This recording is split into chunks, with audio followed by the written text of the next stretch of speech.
And it's a really easy trap to fall into that. And again, this happened to me this week. And I immediately turned it around and said to the client, I'd love to sit here and talk about myself all day long, but the thing I really need to know first of all is what has stimulated the need for you to call me in? What has actually stimulated the need for sales training in the first place? So and I was taught many years. What was that? Client focused. Yeah, totally. Back on them. Because for me, and I train this, you have to earn the right to the second sentence.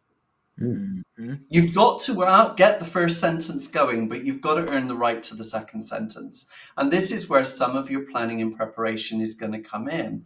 But Dean, another question for you is, we're talking about preparation, and many salespeople do get quite hung up on it and can spend a lot of time doing it, therefore avoiding making calls. So what's the danger of over preparation, do you think, Dean? Yeah, that's, you get so wrapped up into it, as you say, then you never get out and make that video call or go see somebody in person because you're so wound up and trying to make everything perfect. And what you need to have is a good solid foundation. You're not building the whole house, so to speak, in your preparation. You're building the foundation. You're putting the bricks in.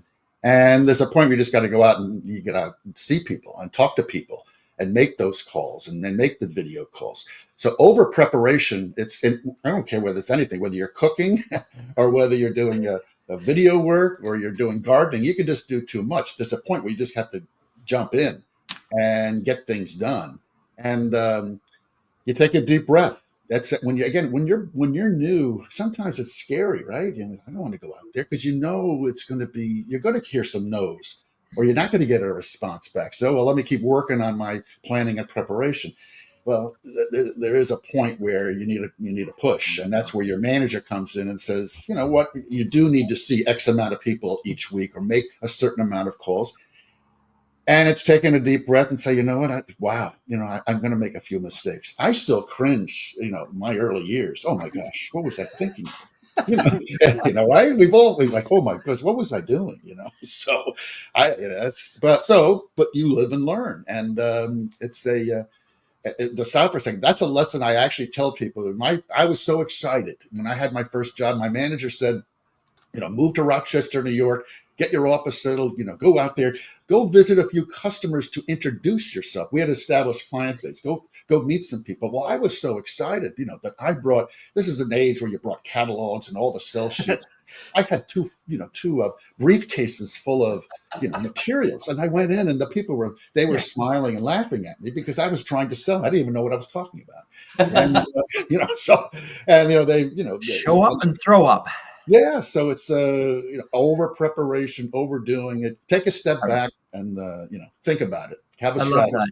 That's great, Dean. Thank you. I have a question for you here, and I'm going to put something up here and catch you maybe off guard. This was a recent post of yours, which I thought was amazing. Yeah. And you tied this in with your talk about preparation and relationships and things like that. Tell our viewers, if they didn't see this great post recently by you, what is this all about? Well, this was so much fun. I had such a blast. I live next to a golf course, and this is the restaurant connected with the golf course. And they had a training class if you wanted to work with the chef.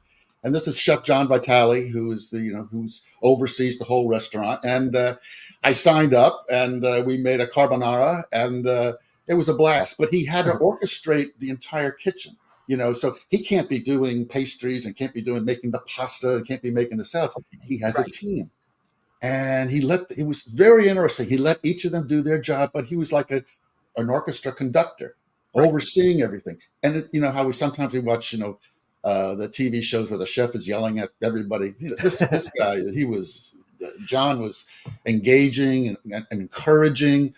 We had some laughs, and we made this beautiful carbonara that's actually going to be on the menu next week at the restaurant. So amazing. And that's what I got out of that. When you posted this, you tied it really nicely to the different type of leadership that's out there that's necessary now, where you delegate and have confidence in the people, that you've trained them with the skills necessary.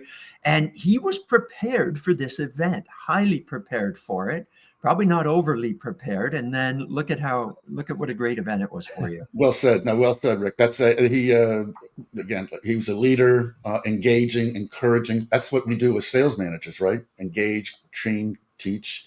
He let me learn, stood out of my way, got out of my way, That's let awesome. me make a few mistakes. I mean, there's a video of this, and I'm cracking eggs and separating the yolk, and of course I've got a couple of shells in the thing. So he said, you can't make an omelet without breaking a few eggs, right? That was a great example. Thank you for posting that, Dean. Who else has a question so we can keep Dean on the hunt? I've got two things here. So I see it, and I don't know if I'm pronouncing this right. Nayana has asked a question about closing techniques, and I think how response to this is that planning and preparation. So this topic is about planning and preparation. And what I would say is that the planning and preparation that we're talking about here sets you up so that it's easier for the client to choose to work with you. So we're not going to talk about closing today. We're talking about all the necessary steps that you do so that closing. In fact, if I'm not mistaken, Dean, in one of your LinkedIn courses on closing, I believe what you said is something to the effect of, if you've done all the right things, you're talking to the right people. The question of what would you like to do next? Bingo. If I remember that correctly, see? Yeah. So I think that let's focus less about closing, Nayana, and more focusing on doing all the fundamentals right so that happens more naturally and organically. So my question is this, and I loved, I feel like Simon set this up when he's talking about over preparation. I'm a work in progress, but I'm a big believer in time management. And I feel like time management and preparation are really, really key.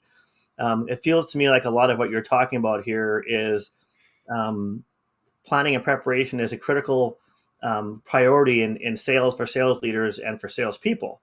So how would you draw the correlation of the line between planning and preparation and salespeople and sales leaders making the most of their most precious resource, which is time? Yeah, we can all spend too much time doing any part of the sales process, and we need to have a focus and have a strategy, have a plan. And, you start, I always say, you plan your upcoming week on the Friday beforehand. So what am I going to do? So on Monday, you're not, looking at your calendar, say, what am I going to do today? You've already figured it out beforehand. Yeah. There's also, it's very difficult now. I think we've all faced this, since COVID is, see, I used to work in a corporate office most of the time. And then when I was at home, I found that transition very difficult. I found myself, and I think in sales, when I worked remotely, living in Rochester, New York, I felt I worked 7 days a week because the phone is there, the computer's on, you're getting emails, and then you're checking things. So you need to have a plan in place of how you're going to budget your week and budget your time. And going back to your question about over preparing and saying, I got to go see customers. You don't wait until Friday afternoon at 3:00 to make calls. What's your most productive time? For me, I'm much more productive in the morning, and and then in the afternoon, I'm moving and shuffling paper around. But between 7:30 and 11, that's when I'm the most productive. So in a time management sense, that's where I'm doing my most important things. In the afternoon, that's when I do the administrative stuff that none of us want to do, but we have to do. It's mapping out your week. That's a brilliant point about sort of figuring out when you have your best energy. What I've determined is, as a person who's been in sales his entire life, my peak energy is between like 11 and 1:30, but I like to take long lunches. So I really only have about 45 minutes of productivity most days. So that's a bit of a problem, but we're not talking about that today. Here's a great question from Matthew Rodriguez. Thanks for being on today, Matthew. As a salesperson in an industry, flowers, where it's easy to fall into just taking orders, what would you recommend, Dean, to truly stand out and become a valuable sales partner for clients? Well, that's a good one. It goes back to time management. You can just take orders, but if you want to expand your business, continue to grow, you have to allocate time to finding new clients. It's also working with your existing clients. Each of you have talked about this before. Referrals is very important in sales. You get recommendations. Hey, I'm selling flowers to this customer. Hey, can you recommend me to this other place that might need flowers? Right. You ask for assistance. People like to help. In many cases, they really do. And, can you help me find some other institutions that will, would like my flowers? And that's how you expand your business. And, but it's a nice problem to have, just to take orders and actually hit your numbers. It really is, isn't it? The thing we don't know. If you hire me for your company, Matthew, I'd love to be selling flowers with you if you're getting all those orders. Yeah, exactly. Simon, what would you add to this? How do you become a valuable sales partner for your clients? Well, looking at Matt, he says that he's a salesperson in a flower industry. We don't know whether he is selling flowers directly to the public, right, or whether he is actually a wholesaler that's selling to the trade. But either way, when it comes to standing out, it's all about making sure you understand your relevance. Everybody says they are different. Everybody does that. What is it that makes you truly relevant to your customer? And therefore, if we're thinking about selling flowers to the public, generally, it's all about selling the occasion and the empathy that goes with that. Okay. So if it's that excited behavior, that slightly somber behavior, whatever it is, depending on the occasion, so that you really connect with that individual. I suppose as well, it's about asking people what they're going to do with flowers once the occasion is over, and how long would you like them to last? What are you going to be doing with them to extend the occasion? Of course, if you're selling directly to the trade, it's what do we need to think about in order for you to come back? What would we need to be thinking about in order to help you buy again? Yeah. Those types of questions. I'm hearing those unique client questions coming out. That's awesome. Yeah, very good. Thank you. Good ideas, Simon. Excellent. Now, at this stage in our program and podcast, we usually jump in and have a book recommendation. And I want to recommend this book. Oh, wait. You know, somebody maybe wrote this book, and we all have copies, and I have read it, which I think it's incredible. And you can just open this book anywhere and go, wow, okay, non-disclosure agreements, expense accounts, don't burn bridges. There's so much in this book. What's one main thing that you'd like to share from your book, Mastering the Basics here, Dean? Well, I'm going to do two answers to that. First one is, I was a B student, average student in college and in high school. And so how do you differentiate yourself? You have to work hard, show up on time, be engaging, smile, care about others. And these are basics in business. There's always going to be somebody smarter, somebody with a loftier title, somebody with a fancier degree, and so forth. So how do you differentiate yourself? And I think each one of us has been able to do that with our skills and specialty skills. So I'm going to turn this around. So Simon, pick a number between 1 and 350. 357. 7? 7. Actually, how about between 10 and 350? Because we don't okay, does that include the contents page? Because I think the contents pages are amazing, Dean. So you fell into a trap there. How about 107? Let's go for 107. 107. How do you sell flowers? No. That's it. Don't forget this one is called "Don't Forget the Small Details."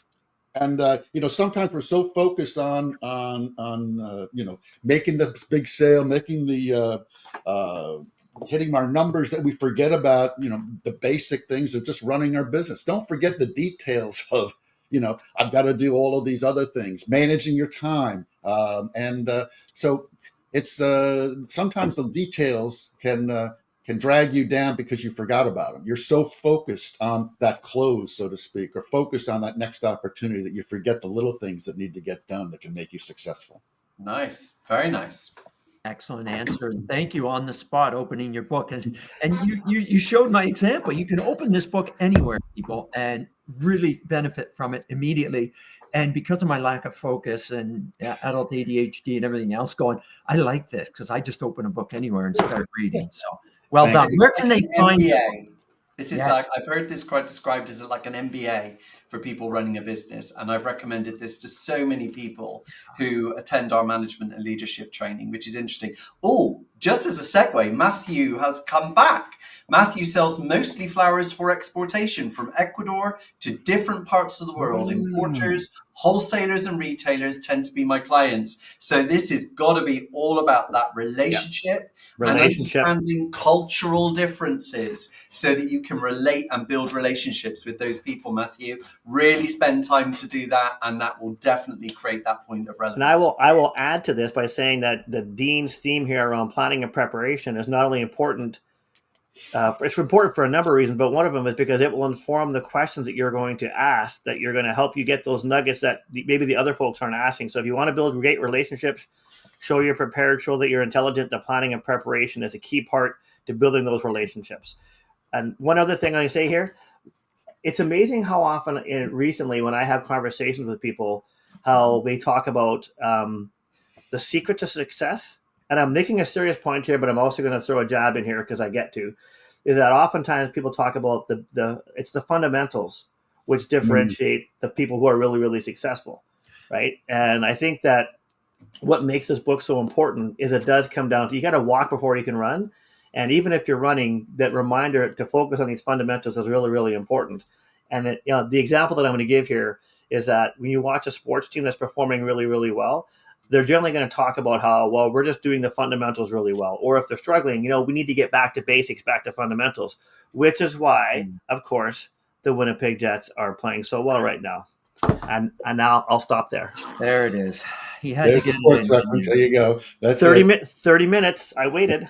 Yeah. You did wait, didn't you? But should we just stream this back to Dean's point about food earlier, which when it comes to understanding the basics and fundamentals there, and I can say this because I used to be a chef many years ago, is you have to understand your fundamental processes. So your fundamental processes around sauce making and around mise en place, all the things that help you to be prepared so that you can function under pressure and you can think on your feet. These are really important things that we have to be getting across. This book for business does this really well. I've had this copy for years now. I've actually got 2 copies, one which is torn up, bits and pieces I've torn out and stuck on the wall, and other bits that have got Post-its in, but this is my show copy. So, Simon, I actually use that as an example about being a chef. Is that you don't work if you're having guests over, you're having a party, or if it's a guests coming over to your home, you don't plan the meal that morning. You're thinking about it a week, 2 weeks earlier, saying, well, Simon eats this, Rick eats that, Scott's family likes this.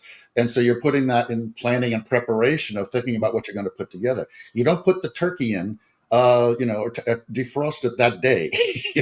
You've got to be working on things well in advance. Planning and preparation, and it's people can all relate to that. And you got to set the dining room table. Do you have enough forks? Do you have enough knives? Do you have enough? Who doesn't eat asparagus or whatever it might be? So planning and preparation. And I use cooking as that example. So much more we could talk about. Dean, thank you for being on our show. By failing to prepare, you are preparing to fail. Pick up Dean's book now. It's such a great read for everybody. We're going to wrap things up now in the interest of time. Thank you, Dean, for being on the show. Thank you to all our guests as well. If you're watching this on replay, you can get more information about Dean through LinkedIn. That's your preferred method, correct, Dean? That's correct. Dean Karrel, LinkedIn.com. Excellent. Thank you so much. Now, I just want to mention to our viewers as well that what we've got here coming up is the Sales Slap podcast is now available on all major platforms for listening. Yeah, so when you're driving, working out at the gym, you can hear it on Spotify, on Apple Podcasts, FM Player, and more to come as well. So I just want to thank everybody for being here today, the guests as well. Dean, you were super. Thanks so much for being here. Thanks so much, guys. Keep up the great work. Dean has a bunch of great courses on LinkedIn Live. So if you're serious about getting better, look at those courses on LinkedIn Live and start there. Thank you. Thanks, everyone. And we're out. We'll see you at the next podcast. Thanks, everyone. Thanks, Dina. Bye now.